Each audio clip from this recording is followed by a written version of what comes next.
जय श्री राधा वल्लभ, जय श्री हरिवंश। तो ब्रह्मवैवर्त पुराण का अध्याय नंबर 14 है। तो 14वें अध्याय में हम जानेंगे कि जो 13वें अध्याय में तो मालावती का जो पति है तो वह अपना देह त्याग करता है। जो उपग्रहण है जो कि नारद जी है, तो वह जब ब्रह्मा जी के पास जाता है और जब ब्रह्मा जी को नृत्य करते देखता है तो उसका वीर संकलन हो जाता है।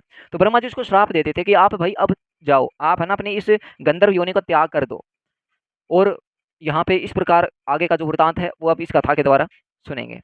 तो यहाँ पर ब्राह्मण बालक रूपधारी विष्णु का मालावती के साथ संवाद करते हैं। जो एक ब्राह्मण आते हैं बालक के रूप में, 13वें अध्याय में उन्होंने बताया था कि विष्णु भगवान के पास सभी देवी देवता जाते हैं। तो जाने के बाद कहते हैं, आकाशवाणी भी होती है कि विष्णु भगवान ब्राह्मण जी के रूप में आएंगे, आप चिंता मत करो। जब देवताओं के चेहरे पर थोड़ी मुस्कान आ जाती है, तो ब्राह्मण बालक भगवान विष्णु जी के रूप में आते हैं और मालावती के साथ वार्तालाप करते हैं। ब्राह्मण जी के पूछने पर मालावती का अपने दुख और अपनी इच्छा को व्यक्त करना। ब्राह्मण बालक जब पूछता है तब कहता है कि मालावती का जो भी दुख है वह दुख बताती है, और ब्राह्मण का कर्म फल के विवेचन पूर्वक विभिन्न देवताओं की आराधना से प्राप्त होने वाले फल का वर्णन करना। श्री कृष्ण भगवान और उनके भजन की महिमा बताना कि कितनी ज्यादा महिमा है भगवान श्री कृष्ण की, तो वर्णन करते हैं। चलिए, तो यहाँ पर जो सूत नंदन है कहते हैं, मुनि क्षण भर वहां खड़े रहकर जो परम मंगलदायक ब्रह्मा और शिव आदि देवता मालावती के निकट गए। जैसे उनके पास जाते मालावती के पास, तो देवताओं को आया देख पतिव्रता मालावती ने अपने प्राण वल्लभ को उनके समीप रखकर उन सबको प्रणाम किया, सभी देवी देवी। उसके बाद वह फूट फूट कर रोने लगे। उसी बीच में वहां उस देव समाज के भीतर कोई ब्राह्मण, कोई बालक आया। अब देव समाज के भीतर एक ब्राह्मण आता है। ब्राह्मण आने के बाद उसकी जो आकृति बड़ी मनोहर थी। दंड छत्र सवेत वस्त्र और उज्जवल तिलक धारण किए हुए और हाथ में बड़ी सी पुस्तक लिए हुए वह ब्राह्मण कुमार बड़े तेज से प्रज्वलित सा हो रहा था।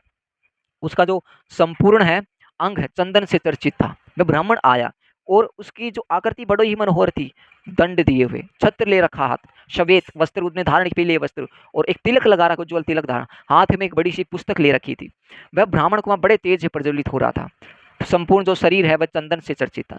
वह परम शांत सा जान पड़ता था और मंद मंद मुस्कुरा रहा था। विष्णु भगवान की माया से विस्मित हुए देवताओं की अनुमति ले वहीं देव सभा के मध्य भाग में बैठ गया। जो देव सभा थी तो उनके मध्य भाग में वह बैठ जाता है और तारामंडल के बीच में प्रकाशित होने वाले चंद्रमा की भांति शोभा पाने लगा। अब वह ब्राह्मण बालक समस्त देवताओं और मालावती से इस प्रकार कहता है। ब्राह्मण ने कहा, यहाँ ब्रह्मा और शिव आदि संपूर्ण देवता हैं। जितने भी यहाँ पे देवता हैं सब किस लिए पधारे हैं? जगत की सृष्टि करने वाले जो साक्षात विधाता हैं या किस लिए आए हैं? जो ब्रह्मा जी हैं। समस्त ब्रह्मांडों का जो संहार करने वाले भगवान जो शंभु शिव महादेव शंकर जी हैं, जो यहाँ पर चंद्रशेखर है। तो शंभु जी यहाँ विराज रहे, क्यों आए हैं? कोई बड़ा कारण है ना क्या इसका? तो इस प्रकार प्रश्न करते हैं, क्या कारण है? तीनों लोगों के समस्त कर्मों के जो साक्षी धर्म भी हैं वह भी यहाँ उपस्थित है। यह महान, बड़ा ही महान आश्चर्य। सूर्य चंद्रमा अग्नि काल मृत्यु कन्या यम आदि समागम यहाँ किस लिए संभव हुआ इनके यहाँ पर आने का? हे मालावती, तुम्हारी गोद में जो अत्यंत सूखा है ये शव है, कौन है? क्या है ये? किसका है ये? तो यहाँ पर वह कहती है कि जीती जीती जागती स्त्री के पास मरा हुआ यह पुरुष यह क्यों है? तो उस सभा में देवताओं तथा मालावती से ऐसा प्रश्न करके वे ब्राह्मण देवता जब चुप हो गए, सब चुप हो गए, तब मालावती उन विद्वान ब्राह्मण को प्रणाम करके कहती है और बोली। मालावती ने कहा, हे ब्राह्मण रूपधारी भगवान विष्णु को प्रसन्नता पूर्वक प्रणाम करती है, जिनके दिए हुए जल और पुष्प मात्र से संपूर्ण देवता तथा श्री हरि भी संतुष्ट होते हैं। प्रभु, मैं शोक से आतुर हूँ, मुझे बड़ा ही दुख है। आप मेरे इस निवेदन पर ध्यान दीजिए, क्योंकि योग और अयोग्य पर भी कृपा करने वाले संत महात्माओं का अनुग्रह करके सदा सब पर समान रूप से प्रकट होता है। हे विप्रवर, मैं उपब्रहण की पत्नी तथा चित्ररथ की कन्या हूँ। मैं यहाँ पर उपब्रहण की पत्नी और चित्ररथ की कन्या हूँ। मुझे सब लोग मालावती के नाम से जानते हैं, मालावती कहते हैं। मैंने लक्ष्य दिव्य वर्षों तक अपने इन स्वामी के साथ प्रत्येक सुरम्य तथा मनोहर स्थान पर क्रीड़ा की है। द्विजेंद्र, आप विद्वान हैं। साध्वी युवतियों का अपने प्रियतम प्रति जितना स्नेह होता है, जो साध्वी युवती होती तो प्रियतम जो अपने पति के प्रति जितना प्रेम होता है, वह सब आपको शास्त्रों के अनुसार जानते हैं। सब शास्त्रों के अनुसार विदित कंठस्थ आपको। मेरे पति ने अकस्मात ब्रह्मा जी का श्राप प्राप्त होने से अपने प्राणों का त्याग दिया है। अतः मैं देवताओं से यह उद्देश्य रखकर विलाप करती हूँ कि मेरे पति जीवित हो जाएं। पृथ्वी पर पृथ्वी पर सब लोग अपने अपने कार्य की सिद्धि के लिए व्यग्र रहते हैं। वे लाभ हानि को नहीं जानते, केवल स्वार्थ साधना में तत्पर रहते हैं। सुख दुख भय शोक संताप, ऐश्वर्य, परमानंद, जन्म, मृत्यु और मोक्ष, ये सब मनुष्य को अपने कर्म और प्रयत्न के अनुसार प्राप्त होते हैं। देवता हैं ये सबके जनक कहे गए, वे ही कर्मों का फल देते हैं। साथ ही जो वे लीला पूर्वक कर्मों को, कर्म पूर्वक वृक्षों का मूलाच्छेद करने में समर्थ रहते। देवताओं से बढ़कर कोई बंधु नहीं है, देवताओं से बढ़कर कोई बलवान नहीं है, देवताओं से बढ़कर कोई दयालु नहीं है, कोई दाता नहीं है, कोई दूसरा नहीं है। मैं समस्त देवताओं से याचना करती हूँ कि मुझे पतिदान दो, कि मुझे पतिदान ही दो, यही मुझे अभीष्ट है। धर्म, अर्थ, काम, मोक्ष को फल देने वाले देवता हैं, वे कल्प वृक्ष रूप है, इसलिए मैं इनसे याचना करती हूँ ये मेरा मनोरथ सफल करे। यदि देवता लोग मुझे अभिष्ट प्रतिदान देंगे तो इनका भला है, अन्यथा मैं इनको निश्चय ही स्त्री के वध का पाप दूंगी। और इतना ही नहीं, मैं इन सब को दारुण एवं दुर्निवार शाप भी दे सकती हूँ। सती के शाप को टालना बहुत कठिन होता है, बहुत कठिन होता है। किस तपस्या ने उसका निवारण किया जाएगा? तो शौनक जी से कहते हैं। तो ऐसा कहकर शोकातुर पतिव्रता मालावती उस देव सभा में चुप हो गई। तब उन श्रेष्ठ ब्राह्मण ने कहा, ब्राह्मण कहते हैं, ब्राह्मण बोले, मालावती, इसमें संदेह नहीं है कि देवता लोग कर्मों का जो फल है देने वाले, परंतु वह फल तत्काल नहीं, देर से मिलता है। फल तो देते लेकिन देर से मिलता है। ठीक वैसे ही जैसे किसान बोए हुए अनाज का फल तुरंत नहीं, देर से पाता है। पतिव्रत गृहस्थ पुरुष हलवाई के द्वारा अपने खेत में जो अनाज बोता है उसका समय के अनुसार अंकुर प्रकट होता है, फिर समय आने पर वह वृक्ष होता है और वह फलता भी है, और उसके बाद अन्य समय में वह पकता भी है।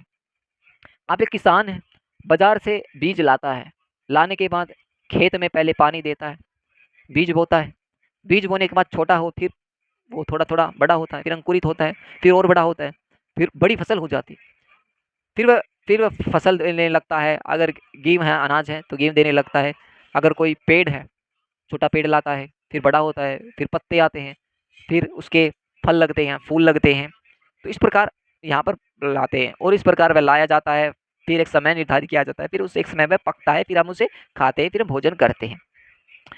अन्य समय में जो गृहस्थ पुरुष है तो उसके फल को पाता है। इसी प्रकार जो सबके विषय में समझ लेना चाहिए कि प्रत्येक कर्म का फल देर से ही मिलता है। कर्म अगर आपने आज किया, अगर आप आज वृंदावन गए, वृंदावन जाके आपने कोई अच्छा कार्य किया तो फिर आपको पुण्य मिलेगा, लेकिन देर से मिलेगा, लेकिन मिलेगा जरूर। हो सकता है आपको अगले जन्म में मिले, हो सकता है ऐसा।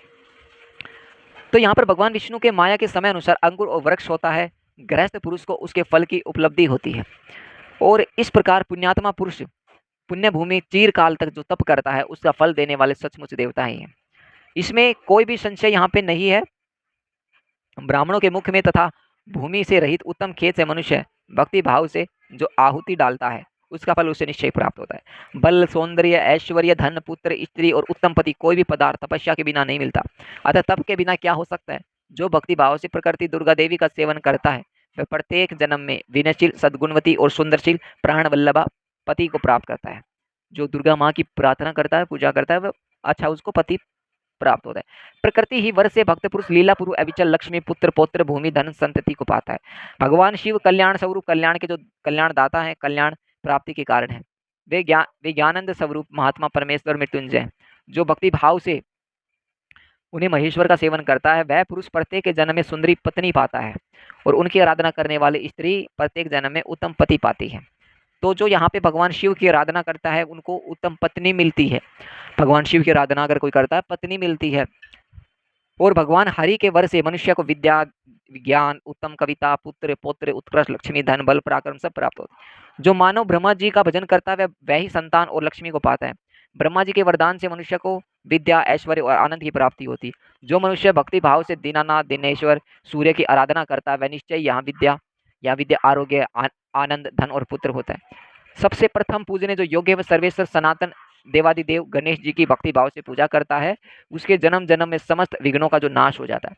जो सबसे पहले भगवान श्री गणेश जी की पूजा आराधना करता है उसके सारे विघ्न को हर लेते, संकटों को हर लेते भगवान। वह सोते जागते हर समय परम आनंद का अनुभव करता है। गणेश जी के वरदान से उसको ऐश्वर्य, पुत्र, पौत्र, धन, प्रजा, ज्ञान, विद्या और उत्तम कविता प्राप्त होती है। जो देवताओं के स्वामी लक्ष्मीपति है भगवान विष्णु का जो भजन करता है वह यदि वर पाने का इच्छुक है तो उसे संपूर्ण वर प्राप्त हो जाते हैं, अन्यथा अवश्य उसे मोक्ष की प्राप्ति होती है। जो शांत स्वरूप के हैं, जो जगत पालक हैं, भगवान श्री विष्णु की सेवा करके सचमुच ही मनुष्य समस्त तप, संपूर्ण धर्म तथा परम उत्तम यश और कीर्ति को प्राप्त करता है। जो मूर्ख लोग होते हैं वे सर्वेश्वर भगवान विष्णु का सेवन करके इसके बदले में कोई वर लेना चाहता है, इसे विधाता ने ठग लिया है और विष्णु भगवान की माया से मोह में डाल दिया है। नारायण जी की माया से सब कुछ करने में समर्थ है, सबकी जो कारणभूता है और परमेश्वरी है, वह जिस पर कृपा करती है वह उसको विष्णु मंत्र मंत्र दे देती है। जो धर्मात्मा मनुष्य धर्म का भजन करता है वह निश्चय ही संपूर्ण धर्म का फल पाता है और यही लोक में सुख भोकर परलोक में विष्णु भगवान के परम पद को प्राप्त कर लेता है।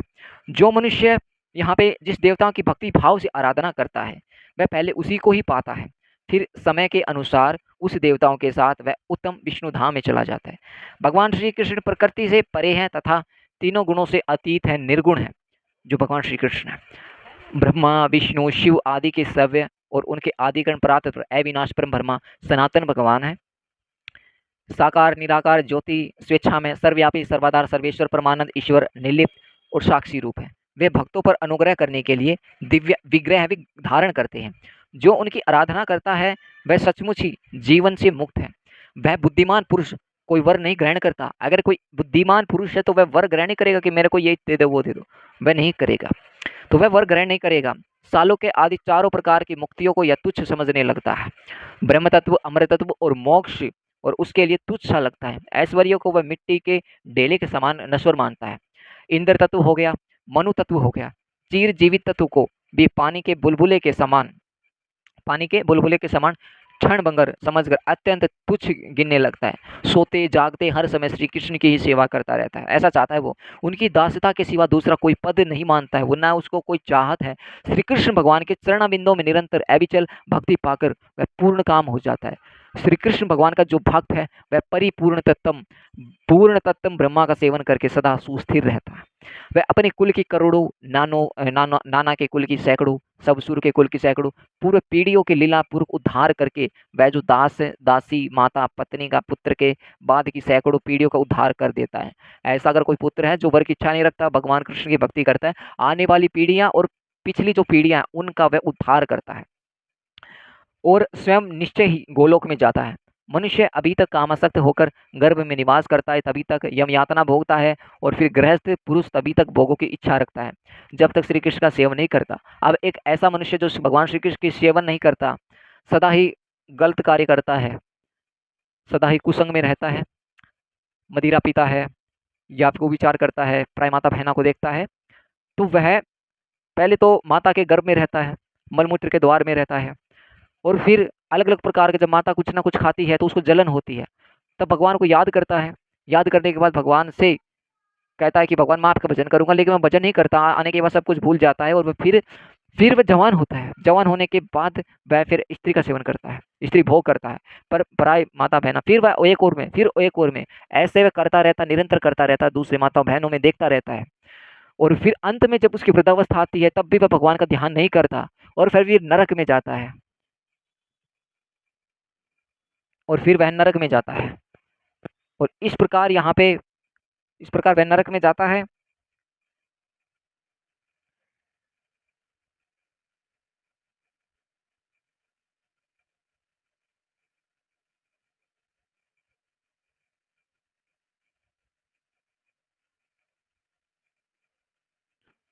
और तब वह यम यातना को भोगता है और वह गृहस्थ पुरुष तभी तक भोगों की इच्छा रखता है जब तक भगवान श्री कृष्ण की भक्ति नहीं करता। यमराज उस भक्त के कर्म संबंधी लेख को तत्काल भय के मारे दूर कर देता है। ब्रह्मा जी पहले से ही उसके स्वागत के लिए मधुपर्क आदि तैयार करके रखते हैं और सोचते हैं कि अहो अब मेरे लोक को लांघकर उसी मार्ग से यात्रा करेगा। कोटिस्थ कल्पों में भी उसका वहां से निष्कासन नहीं होगा। जैसे सर्प गरुड़ को देखते ही भाग जाते हैं, उसी तरह करोड़ों जन्मों के किए हुए पाप श्री कृष्ण भगवान की भक्ति से भयभीत हो जाते हैं, उसे छोड़कर पलायन कर जाते हैं। श्री कृष्ण भगवान की जो भक्ति है मानव शरीर को छोड़ने के बाद निर्भय हो जाती है और वह गोलोक में जाता है और वहां जाने पर दिव्य शरीर धारण करके सदा भगवान श्री कृष्ण की सेवा करता है। श्री कृष्ण भगवान जब तक गोलोक में निवास करते हैं तब तक वह भक्त पुरुष निरंतर वहां उनकी सेवा करता रहता है। श्री कृष्ण भगवान का वह दास ब्रह्मा के नश्वर आयु को एक निमेष भर का मानता है। तो इस प्रकार ये जो अध्याय नंबर 14 है, तो इसमें भगवान की महिमा मालावती ने मालावती से कहा कि जो आप ये मांग रहे हो मेरे को दोबारा पति चाहिए, वही पति चाहिए, तो ये आपको ऐसे नहीं मिलेगा। आपको उसके लिए तप करना पड़ेगा, जो कि भगवान विष्णु आते हैं ब्राह्मण एक बालक के रूप में आते हैं। और यहाँ पे जो भगवान विष्णु की जो महिमा बताई गई है, कृष्ण भगवान की महिमा बताई गई है कि कृष्ण भगवान को हम कैसे प्राप्त कर सकते हैं। कृष्ण भगवान को हमने प्राप्त किया, तो हमने प्राप्त जब किया, हमने जब जन्म लिया और हमने जिस माता के गर्भ से जन्म लिया, उस माता को वह भी उद्धार करेंगे, जो हमारा पिता है हम उस अपने पिता का भी उद्धार करेंगे। और हमारी बहनें हैं, हमारी पत्नी जो बनेगी, हमारी पत्नियों के जो पुत्र हैं वो भी बनेंगी, हम उसका भी उद्धार करेंगे। और आने वाली जो पीढ़ियां हैं, जो हमारे जो बेटे हैं, तो बेटे हमारे जो बेटे के बेटे हैं, और अपने जब जैसे पीढ़ी दर पीढ़ी बढ़ती जाएगी, और उसका भी उद्धार करेंगे। साथ ही साथ जो हमारे पूर्वज हैं, जो हमारे पितृ बने हुए हैं कहें, या फिर जो प्रेत योनि में भी हैं, अगर हम भगवान श्री कृष्ण की भक्ति करते हैं तो हम उनका भी उद्धार कर सकते हैं। सिर्फ एक अंश सबका उद्धार कर सकता है, आने वाली पीढ़ियों का भी, और जो पिछली पीढ़ियां हैं उनका भी उद्धार कर सकता है। तो ऐसा यहाँ पर ब्रह्म वैवर्त पुराण के अध्याय नंबर 14 में स्पष्ट कहा गया है। प्रेम से बोले श्री राधे राधे, जय श्री हरिवंश।